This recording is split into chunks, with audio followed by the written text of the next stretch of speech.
আসসালামু আলাইকুম guys and welcome to CBS academy. আজকের ভিডিওতে আমরা ইনশাল্লাহ ডিসকাস করব যে কিভাবে বাংলাদেশের বিগ টেক ইন্ডাস্ট্রিগুলো ইন্টারভিউ কন্ডাক্ট করে, তারা একজন ফ্রেশারের মধ্যে কি কি স্কিলস দেখে, একজন ফ্রেশার কিভাবে প্রিপারেশন নিলে এই ইন্টারভিউগুলোর প্রত্যেকটা স্টেপে নিজেকে একজন বেস্ট ক্যান্ডিডেট হিসেবে রিপ্রেজেন্ট করতে পারবে, আর কি ছোটখাটো ভুলের কারণে একজন ফ্রেশারের যোগ্যতা থাকা সত্ত্বেও তার ইন্টারভিউ পারফরমেন্স খারাপ হয়। সো এই সকল টপিকই ইনশাল্লাহ আজকে আমাদের ভিডিও ডিসকাশন টপিক। বাংলাদেশের maximum big tech industry interview process almost same. Fresher হিসেবে ম্যাক্সিমাম বাংলাদেশি কোম্পানি ভালো প্রবলেম সলভারদেরকেই প্রেফার করে, কিন্তু এর মানে এই না যে টপ লেভেল কম্পিটিটিভ প্রোগ্রামার ছাড়া এই ইন্টারভিউগুলো কেউ ক্র্যাক করতে পারবে না। বাংলাদেশি বিগ টেকগুলো এমনভাবে ইন্টারভিউ কন্ডাক্ট করে যাতে করে একজন ফ্রেশারের যদি বেসিক প্রবলেম সলভিং নলেজ থাকে, অ্যালগোরিদম ডেটা স্ট্রাকচার সম্পর্কে ধারণা থাকে, এবং সাথে যদি সে সিএসসি ফান্ডামেন্টালস সম্পর্কে টুকটাক ধারণা রাখে, তাহলে খুব সহজেই একজন ফ্রেশার এই ইন্টারভিউগুলো ক্র্যাক করতে পারে। আসো দেখি যে বাংলাদেশি বিগ টেকগুলো তাদের ইন্টারভিউ প্রসেসে কি কি স্টেপ ফলো করে। স্টেপ 1, ক্যান্ডিডেটদের সিভি রিসিভ করা। একটি ইন্টারভিউর সবচেয়ে হার্ডেস্ট পার্ট হলো সিভি শর্টলিস্টেড হওয়া। একটি পজিশনের জন্য হাজার হাজার ফ্রেশারের সিভি ড্রপ করে, আর তার মধ্যে অল্প কিছু সিভি শর্টলিস্টেড হয়। তার মানে যদি হাজার হাজার ক্যান্ডিডেটের মধ্যে তোমার সিভিটা শর্টলিস্টেড হইতে হয়, তাহলে তোমার থাকা লাগবে একটি ভালো মানের সিভি। বাংলাদেশি বিগটেক কোম্পানিগুলো তিনটি ওয়েতে ক্যান্ডিডেটদের সিভি রিসিভ করে। নাম্বার 1, রেফারেন্সের মাধ্যমে। এই ওয়েতে কোম্পানির একজন এমপ্লয়ি তোমার সিভিটা কোম্পানির এইচআরকে ফরওয়ার্ড করবে, আর এইচআর যদি তোমার সিভিটা পছন্দ করে তাহলে তুমি ইন্টারভিউ কল পাবা। মোস্ট অফ দ্য টাইম এই ওয়েতে ইজিলি ইন্টারভিউ কলটা পাওয়া যায়, কিন্তু সবচেয়ে টাফ পার্টটা হলো রেফারেন্স পাওয়া। তুমি চাইলেই যে কেউ তোমাকে রেফার করবে না। তুমি যদি তোমার কোনো সিনিয়র ভাইকে অথবা লিঙ্কডইনে কোনো পরিচিত কাউকে তুমি যদি অ্যাপ্রোচ করে রেফার করার জন্য, সে আগে দেখবে তোমার ভালো কম্পিটিটিভ প্রোগ্রামিং প্রোফাইল আছে কিনা, অথবা ভালো প্রবলেম সলভিং স্কিল আছে কিনা। কেননা ভালো প্রবলেম সলভিং স্কিল তোমাকে ইন্টারভিউতে সার্ভাইভ করতে সাহায্য করবে। আর কেউ চাইবে না যে আমার রেফার করা একজন ক্যান্ডিডেট ইন্টারভিউতে খারাপ পারফরমেন্স করুক। সো দ্যাটস ওয়াই তোমার একটা ভালো কম্পিটিটিভ প্রোগ্রামিং প্রোফাইল থাকতে হবে। একটা ভালো কম্পিটিটিভ প্রোগ্রামিং প্রোফাইল থাকার অর্থ এই না যে তোমার রেটিং 1800 1900 এমন হইতে হবে। তুমি 1200 থেকে 1400 রেটিং যদি তুলতে পারো, এটা একটা ভালো কম্পিটিটিভ প্রোগ্রামিং প্রোফাইল। কিন্তু যদি কোড ফোর্সেসে তোমার রেটিং না ওঠে, তাহলে তুমি যদি ভালো মানের প্রবলেম সলভার হয়ে থাকো, কোড শেফ অথবা লিড করে ইজিলি তুমি 1400 1500 তুলে ফেলতে পারবা, আর এটাও যথেষ্ট ইনশাল্লাহ। সো এই ওয়েতে তুমি একটা ভালো রেটিং নিয়ে তুমি যদি একটা তোমার সিনিয়র ভাইকে অথবা লিঙ্কডইনে কাউকে যদি অ্যাপ্রোচ করো তোমাকে রেফার দেওয়ার, তাহলে খুব ভালো সম্ভাবনা আছে তুমি রেফারটা পাবা ইনশাল্লাহ। Number 2, apply for internship programme.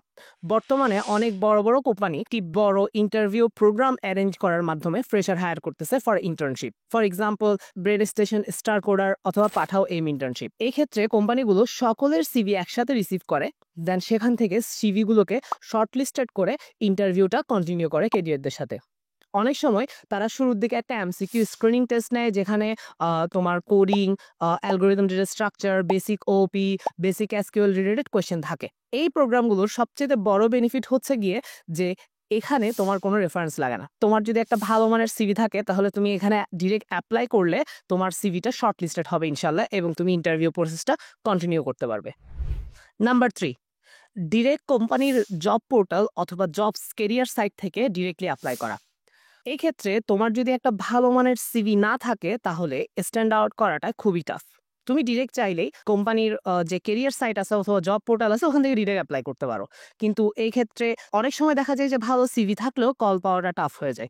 তাই উচিত হবে যদি কখনো কোনো একটা তোমার পছন্দনীয় কোম্পানিতে কেরিয়ার সাইটে তোমার জন্য কোনো পজিশন দেখো, তাহলে সাথে সাথে ওই কোম্পানিতে জব করে এবং কারো থেকে রেফার নিয়ে অ্যাপ্লাই করাটাই বেটার। এই 3 ধরনের অ্যাপ্লিকেশন স্টাইলের প্রত্যেকটাতে তোমার একটা ভালো মানের সিভি এবং একটা ভালো মানের কম্পিটিটিভ প্রোগ্রামিং প্রোফাইল প্রত্যেকটা স্টেপে তোমাকে স্ট্যান্ড আউট হইতে সাহায্য করবে, তোমার সিভি শর্টলিস্টেড হইতে সাহায্য করবে। এখন প্রশ্ন হচ্ছে কিভাবে একটা ভালো সিভি বানাবে, কিভাবে ওই সিভিতে তোমার ভালো একটা কম্পিটিটিভ প্রোগ্রামিং প্রোফাইল শো করবে, এবং কিভাবে প্রজেক্টগুলো অ্যাড করবে, সেটা নিয়ে কিছু কথা বলা যাক। একটা ভালো সিভি বানানোর জন্য প্রথম কাজ হচ্ছে একটা ভালো সিম্পল টেমপ্লেট চুজ করা। কখনো ফ্যান্সি টেমপ্লেট চুজ করবে না, একটা সিম্পল টেমপ্লেট চুজ করবা, এবং মাথায় রাখবা সিভিটা যাতে এক পেজের মধ্যেই হয়। ওকে, তো এই ক্ষেত্রে টেমপ্লেট হিসেবে লেটেক্স চুজ করতে পারো অথবা গুগল ডক চুজ করতে পারো, এটা তোমার তোমার ব্যাপার। তারপরের স্টেপ কি, তারপর হচ্ছে ফার্স্ট সেকশনে তোমার এডুকেশনাল কোয়ালিফিকেশন গুলো শো করবা। তারপরের স্টেপটা, তারপরের সেকশনটা খুবই ইম্পর্টেন্ট। এখানে হচ্ছে তোমার প্রবলেম সলভিং প্রোফাইল অথবা কম্পিটিটিভ প্রোগ্রামিং প্রোফাইলটা ক্রিয়েট করবা এখানে। সো এখানে তুমি ফার্স্টে তোমার অনলাইন জাজের ভালো একটা রেটিং হাইলাইট করবা। আমি বললাম যে কোড ফোর্সেসের যদি 1200 থেকে 1400 রেটিং থাকে, এটা একটা ভালো রেটিং এবং এটা শো করবা। আর যদি কোড ফোর্সেসে তুলতে না পারো, তাহলে কোড শেফে বা লিড করে 1400-1500 তুলে সেটা শো করবা।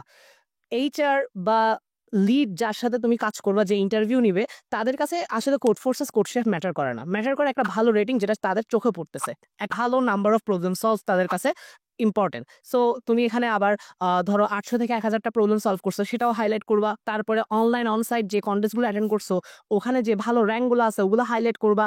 যদি আইসিপিসি ঢাকা রিজিয়নালে চান্স পেয়ে থাকো আল্লাহর রহমতে, তাহলে ওই যে আইসিপিসি ঢাকা রিজিয়নালিস্ট এটা শো করবা।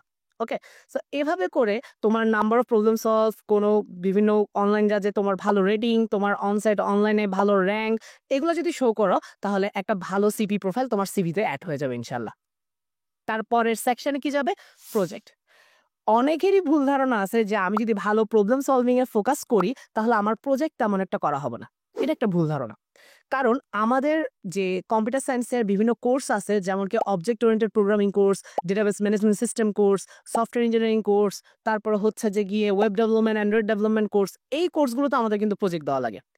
এই টাইমে যদি আমি প্রজেক্টগুলো একটু সিরিয়াসলি করি, তাহলে আমার ফাইনাল ইয়ারে সিভিতে ইজিলি 2-3টে ভালো মানের প্রজেক্ট অ্যাড করে ফেলতে পারবো। তুমি একজন ফ্রেশার হিসেবে তোমার হাই কোয়ালিটি কোনো প্রজেক্ট অ্যাড করতে হবে না, অ্যাডভান্স কোনো প্রজেক্ট অ্যাড করতে হবে না, কমপ্লেক্স কিছু অ্যাড করতে হবে না। সিম্পল কোনো প্রজেক্ট হইলেই হলো। ইভেন তোমার একাডেমিক প্রজেক্টগুলো ইনাফ, মোর দেন ইনাফ। কিন্তু এখন যদি তুমি ফাইনাল ইয়ারে থাকো এবং তুমি প্রজেক্টগুলো সিরিয়াসলি করো নাই, তাহলে করতে পারো যে এখন ইউটিউবে কোনো একটা তোমার পছন্দনীয় ট্যাগের ভিডিও দেখো, সেখানে যে প্রজেক্টটা করছে সেটা তার সাথে সাথে করো এবং সেটাই সিভিতে দিয়ে দাও। এর চাইতে বেশি কিছু লাগবে না। কারণ একটা সফটওয়্যার ইন্ডাস্ট্রি, বাংলাদেশের যেগুলো বিগ টেক, ওরা কখনো ফ্রেশারদের মধ্যে ডেভেলপমেন্ট স্কিল দেখে না। কারণ তারা জানে যে তারা এতটা ডেভেলপমেন্ট স্কিল থাকবে না। কিন্তু তারা খুঁজে প্রবলেম সলভিং স্কিল, যেটা তুমি এর আগের সেকশনে দেখাই ফেলছো। সো তোমার যদি একটা ভালো প্রবলেম সলভিং স্কিল থাকে, ভালো সিপি প্রোফাইল থাকে, প্রজেক্টগুলো ম্যাটার করে না। সো সিম্পল প্রজেক্ট দিলেই হইলো। তারপরের সেকশনে তুমি তোমার স্কিল সেটগুলো শো করবা, কি কি স্কিলস আছে। এবং ফাইনালি তুমি তোমার এক্সট্রা কারিকুলার অ্যাক্টিভিটিস শো করবা। কি কি থাকতে পারে এক্সট্রা কারিকুলার অ্যাক্টিভিটিসে? তোমার একটা ধরো জুনিয়রদের এসিএম ক্লাস নিছো, তুমি প্রোগ্রামিং কন্টেস্ট অ্যারেঞ্জ করছো জুনিয়রদের জন্য, তুমি ইউটিউবে প্রবলেম সলভিং বা বিভিন্ন টপিকের ভিডিও বানাইছো, ব্লগ লিখছো। তো এই ব্যাপারগুলো তোমার এক্সট্রা কারিকুলার অ্যাক্টিভিটিস। আর এইগুলা বিশ্বাস করো এইচআররা খুবই বেশি পছন্দ করে। এতে বোঝা যায় যে তুমি এক্সট্রা কিছু করতে ইচ্ছুক, তুমি অনেক কিছু করার মানে আগ্রহ আছে, তোমার মধ্যে পটেনশিয়াল আছে, এটা রিপ্রেজেন্ট করে। সো এভাবে যদি তুমি সিভি বানাও, ইনশাল্লাহ প্রত্যেকটা কোম্পানির যদি যেখানে অ্যাপ্লাই করবা, সেখানে তোমার সিভিটা ইনশাল্লাহ শর্ট লিস্টেড হবে এবং স্ট্যান্ড আউট হবে। Step 2, HR call. তোমার সিভি যদি নেক্সট স্টেপের জন্য সিলেক্টেড হয়ে থাকে অথবা শর্ট লিস্টেড হয়ে থাকে, তাহলে একজন এইচআর তোমাকে কল করে এর পরবর্তীতে স্টেপগুলো কি কি হবে তা বুঝাই দিবে। অনেক ক্ষেত্রে কোম্পানি করে গিয়ে যে জাস্ট একটা ইমেল দিয়ে দেয় এবং নেক্সট স্টেপ কি হবে ইমেলেই বলা থাকে। অনেক ক্ষেত্রে এইচআর কল দিয়ে তোমাকে বুঝাই দিবে, আবার অনেক ক্ষেত্রে এইচআর কল দিয়ে তোমাকে কিছু বিহেভিয়ারাল কোয়েশ্চেন করবে। ফর এক্সাম্পল, তোমাকে জিজ্ঞেস করতে পারে tell me about yourself, তোমার উইকনেস কি, স্ট্রেংথ কি, তারপরে 5 বছরের প্ল্যান কি, বিদেশে যাওয়ার প্ল্যান আছে কিনা, কেন তোমাকে হায়ার করবে, কেন তুমি এই কোম্পানিতে ইন্টারেস্টেড, এক্সেট্রা। যদি এইচআর তোমাকে কল করে এই কোয়েশ্চেনগুলো করে, তাহলে অবভিয়াসলি ট্রাই করবা একটা ভালো কনফিডেন্স শো করার এবং কোম্পানির ব্যাপারে একটা পজিটিভ ভাইব ক্রিয়েট করার। ওকে, সো আরেকটা ব্যাপার হচ্ছে যে গিয়ে এই রাউন্ডটা কিন্তু খুবই গুরুত্বপূর্ণ। কারণ কোনো কারণে যদি এখানে কনফিডেন্স শো করতে না পারো বা কোনো ইস্যু হয়, তাহলে ভালো চান্স আছে যে এই রাউন্ডেই তুমি রিজেক্টেড হয়ে যাবা। সো ট্রাই করবা যে ফার্স্ট কলেই যাতে কলটা রিসিভ করো এবং একটা নয়েজ ফ্রি এনভায়রনমেন্টে যাতে কলটা কন্ডাক্ট করো। আরেকটা ব্যাপার হচ্ছে, আমি বলছি যে কোম্পানির ব্যাপারে একটা পজিটিভ ভাইব ক্রিয়েট করতে হবে। এইচআরকে আশ্বস্ত করতে হবে যে তুমি কোম্পানিতে জয়েন করে মোট কোম্পানি ছেড়ে দিবা না। তুমি যদি ফার্স্ট কলে বলে দাও যে না আমার বিদেশে যাওয়ার প্ল্যান আছে, কিছুদিনের মধ্যে বিদেশে চলে যাব, এই সেই যদি বলো, তাহলে ওখানেই তোমার কলটা রিজেক্টেড হয়ে যাবে। সো ট্রাই করবা যে কোম্পানিতে আসো এমনটা একটা ভাইব ক্রিয়েট করা। কারণ হচ্ছে গিয়ে যে বাংলাদেশের বিগটেক কোম্পানিগুলো তোমাকে যখন হায়ার করবে 3 থেকে 6 মাস তারা জাস্ট ট্রেনিংই করাবে। এই ইনভেস্টমেন্টটা উঠার জন্য তারা চায় যে তুমি বেশ কিছুদিন কোম্পানিতে থাকো।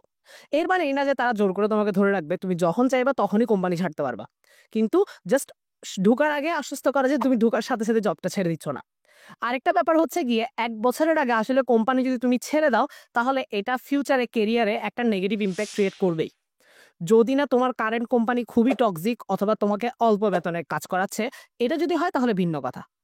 ওকে? সো এভাবেই তুমি এইচআর কলটাকে কন্ডাক্ট করবা যে একটা নয়েজ ফ্রি এনভায়রনমেন্ট এ কোম্পানির ব্যাপারে এবং নিজের ব্যাপারে একটা পজিটিভ ভাইব ক্রিয়েট করে এই এইচআর কলটা হ্যান্ডেল করবা। Step 3, coding screening test. কিছু, কিছু কোম্পানির ক্ষেত্রে একটা মাত্র ফাইনাল কোডিং রাউন্ড হয়। যেখানে তারা সব রকমের প্রোগ্রামিং প্রবলেম, তারপরে ওওপি, এসকিউএল সবই আস্ক করে। আবার কিছু কোম্পানির ক্ষেত্রে হয় গিয়ে যে তারা ফাইনাল কোডিং রাউন্ডের আগে একটি কোডিং স্ক্রিনিং টেস্ট নেয়। অনেক কোম্পানি এই রাউন্ডে গিয়ে তারা প্রোগ্রামিং কন্টেস্টের অ্যারেঞ্জমেন্ট করে। অনেক ক্ষেত্রে হয় গিয়ে যে তাদের নিজস্ব কোনো সাইটে তারা তোমাকে প্রবলেম সলভ করতে দিবে অথবা হ্যাকার র্যাঙ্কে প্রবলেম সলভ করতে দিবে অথবা ভিজাজে প্রবলেম সলভ করতে দিবে। আবার অনেক ক্ষেত্রে হবে গিয়ে যে কোম্পানির কোনো সিনিয়র ইঞ্জিনিয়ার এসে তোমার ইন্টারভিউটা নিবে। সব ক্ষেত্রেই তোমাকে খুবই ইজি লেভেলের প্রবলেম দিবে এই রাউন্ডে। যেখানে হচ্ছে ধরো লিড কোড ইজি মিডিয়াম অথবা লিড কোড ইজি এই লেভেলেরই প্রবলেম দেওয়া হবে। আর বেসিক লেভেলের টপিক থেকে এই প্রবলেমগুলো আসবে। For example DFS, BFS, zero one knapsack, coin change, তারপরে হচ্ছে আছে পার্শিয়াল সাম আছে, তারপর হচ্ছে অ্যারে রোটেশন আছে, তারপরে হচ্ছে তোমার বেসিক লিঙ্ক লিস্টের প্রবলেম বা basic binary search tree, binary ট্রিগুলো জাস্ট ইমপ্লিমেন্ট করতেই দিতে পারে। এগুলো থেকে বেশি হার্ড প্রবলেম তোমার কাছে কি আসবে না। তারপরে হচ্ছে কিছু সর্টিং দিতে পারে তোমাকে, insertion sort, bubble sort, quick sort, merge sort এগুলো ইমপ্লিমেন্ট করতে দিতে পারে। আবার যদি আমি ওওপি থেকে বলি, ওওপির যে বেসিক প্রিন্সিপালস আছে এগুলো আস্ক করতে পারে। তারপরে হচ্ছে এসকিউএল এর বেসিক সিলেক্ট কোয়েরি তোমাকে দিতে পারে লিখার জন্য। সো এরকম বেসিক লেভেলের কিছু প্রবলেমই দিবে তোমাকে এই রাউন্ডে। সো তোমার যদি বেসিক ক্লিয়ার থাকে, বেসিক প্রবলেম সলভিং এর স্কিল থাকে, তোমার যদি প্রবলেম সলভিং এর প্রিভিয়াস নলেজ থাকে এবং বেসিক যে অ্যালগরিদম ডেটা স্ট্রাকচার আছে এগুলো যদি তোমার ভালো ধারণা থাকে, তাহলে ইনশাল্লাহ এই রাউন্ডটা ইজিলি তুমি পার করতে পারবা। আর যদি তুমি ভালো কম্পিটিটিভ প্রোগ্রামার হও বা ভালো প্রবলেম সলভার হও তাহলে তো কথাই নাই। এই রাউন্ডটা তোমার জন্য একেবারে পিস অফ কেক ইনশাল্লাহ। Step 4, final coding round. এই রাউন্ডটা খুবই গুরুত্বপূর্ণ। এই রাউন্ডে যদি তুমি ভুল করো তাহলে এই রাউন্ডেই তোমার ইন্টারভিউটা শেষ হয়ে যাবে। আর যদি এই রাউন্ডে ভালো করো তাহলে আমরা নেক্সট স্টেপে যেতে পারবো ইনশাল্লাহ। এই রাউন্ডটা ম্যাক্সিমাম কোম্পানি পছন্দ করে যে ইন্টারভিউয়ারের সাথে সামনাসামনি বসে ইন্টারভিউটা কন্ডাক্ট করা। তো এটা হইতে পারে গুগল মিটে ২-৩ জন তোমার ইন্টারভিউ নিচ্ছে অথবা অন সাইটে ডেকে একটা ইন্টারভিউ রুমে ২-৩ জন তোমার ইন্টারভিউ নিতে পারে। এই ২-৩ জন কারা? তা- তুমি যে টিমের জন্য তোমাকে ইন্টারভিউ নেওয়া হচ্ছে সেই টিমের সিনিয়র ইঞ্জিনিয়ার এবং লিডরা থাকবে ইন্টারভিউতে। কি টাইপের কোয়েশ্চেন করে? এই ইন্টারভিউতে তোমাকে ফার্স্ট প্রবলেম সলভিংই দিবে এবং এই স্টেপে লিড কোড ইজি মিডিয়াম এবং লিড কোড হার্ড মিডিয়াম পর্যন্ত প্রবলেম যেতে পারে। অর্থাৎ এই রাউন্ডের প্রবলেমগুলো একটু হার্ড হবে। তারা একটু ডেপে যেতে চাইবে যে কোনো টপিকের। ফর এক্সাম্পল তোমাকে বিএফএস, ডিএফএস এর কিছু মিড লেভেল প্রবলেম আস করতে পারে। তোমাকে জিরো ওয়ান ন্যাপস থেকে কয়েন চেঞ্জ এগুলোর কিছু মিড লেভেল কোয়েশ্চেন জিজ্ঞেস করতে পারে। তারপর লিঙ্ক লিস্ট, যেমন কি লিঙ্ক লিস্টের জন্য লিঙ্ক লিস্ট রিভার্স করা, লিঙ্ক লিস্ট মার্চ করা, এই টাইপের কোয়েশ্চেনগুলো করতে পারে। তারপরে বাইনারি সার্চ ট্রির জন্য ডায়ামিটার ক্যালকুলেট করা বা একটা অ্যারে থেকে ট্রি জেনারেট করে আনা, এই ব্যাপারগুলো দিতে পারে। তারপরে তোমাকে সর্টিং থেকে মার্চ সর্ট, কুইক সর্টের ডিফারেন্স কি, কোনটা কোন সিচুয়েশনে better, worst case complexity, best case complexity এগুলো এক্সপ্লেন করতে বলতে পারে। তো প্রোগ্রামিং এর ক্ষেত্রে এই জিনিসগুলোই বলবে কোডিং এর ক্ষেত্রে। অথবা অনেক সময় ডায়াক্সটা ইমপ্লিমেন্ট করতে দিতে পারে, বেলম্যান ফোর্ড ইমপ্লিমেন্ট করতে দিতে পারে, ডায়াক্সটা বেলম্যান ফোর্ডের ডিফারেন্সটা জিজ্ঞেস করতে পারে।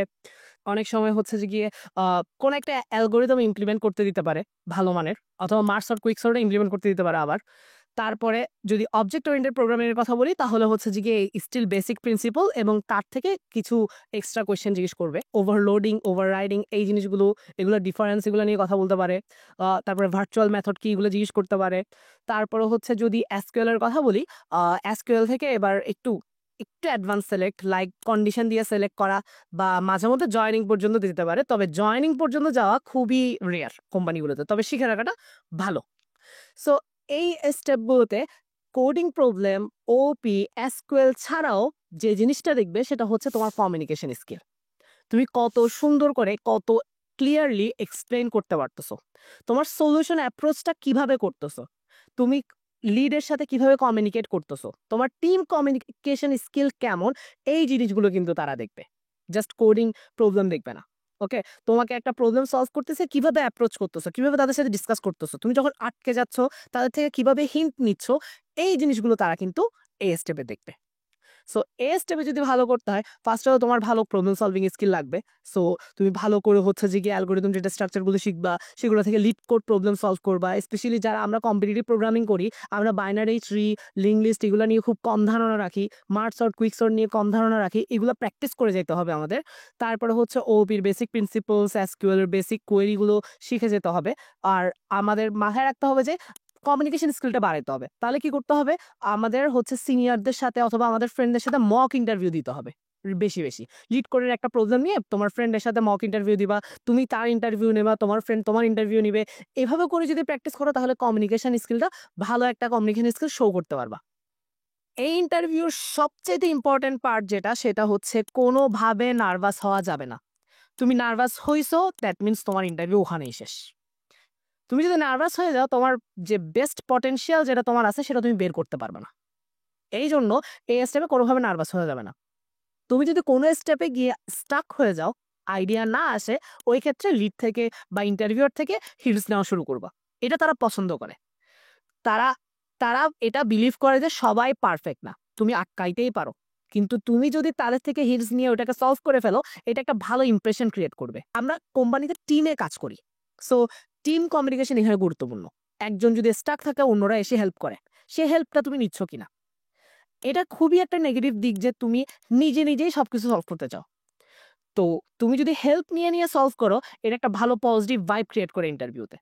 আরেকটা ব্যাপার হচ্ছে, ইন্টারভিউয়ার মাঝে মধ্যে এমন কোয়েশ্চেন করবে যেটা সে জানে যে তুমি পারবা না।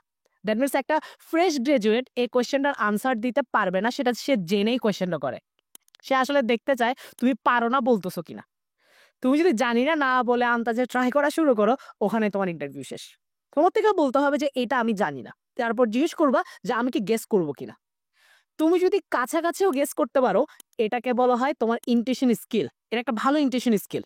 আর যদি গেস করতে না পারো তাহলে তো নাই। আর যদি হেল্প নিয়ে আগাও, তাও হইলো। কিন্তু এখানে মানে ওভার কনফিডেন্স শো করা যাবে না যে হ্যাঁ আমি সব পারি। তুমি সব পারো না, ইভেন লিডরাও সব পারে না, সিনিয়র ইঞ্জিনিয়াররাও সব পারে না। নলেজ ঘাটতি সবারই থাকে। সো হেল্প নিয়ে আগাবা। কখনো যদি হেল্প নেওয়া লাগে, সাথে সাথে নার্ভাস হয়ে যায় না যে আমার থেকে হেল্প নেওয়া লাগছে, আমার ইন্টারভিউ শেষ। তুমি হেল্প নিয়ে যতক্ষণ সলভ করতে পারতেছো, তোমার ইন্টারভিউ ততক্ষণ টিকে আছে ইনশাল্লাহ। সো এভাবে প্রিপারেশন নিলে আমরা ইনশাল্লাহ এই স্টেপটাও খুব সহজে পারবো। আর স্টিল যারা ভালো কম্পিটিটিভ প্রোগ্রামার আছো, যাদের রেটিং কোডফোর্সেস 1200 থেকে 1400 বা কোডশেফে 1400, এই লেভেলের যারা প্রোগ্রামার আছো, তোমাদের কাছে স্টিল এই রাউন্ডটাও অনেক ইজি। বাট ওই যে তোমার link list, binary search tree, sorting, এগুলো নিয়ে তোমার তেমন একটা আইডিয়া নাই। তো সেগুলো প্র্যাকটিস করে যেতে হবে আর কনফিডেন্স রাখতে হবে। তোমার রেটিং ধরো 1600 এবং তুমি ইন্টারভিউতে নার্ভাস হয়ে ঝামেলা বাজায় ফেলছো। আর একজন যার রেটিং 1200, সে নার্ভাস না হওয়ার কারণে ইন্টারভিউটা ভালো করছে, তাহলে কে চান্স পাবে? ওই 1200 রেটিং এরটা। সো এখানে কনফিডেন্সটা, নার্ভাস না হওয়াটা অনেক বেশি ম্যাটার করে। Step 5, lead interview.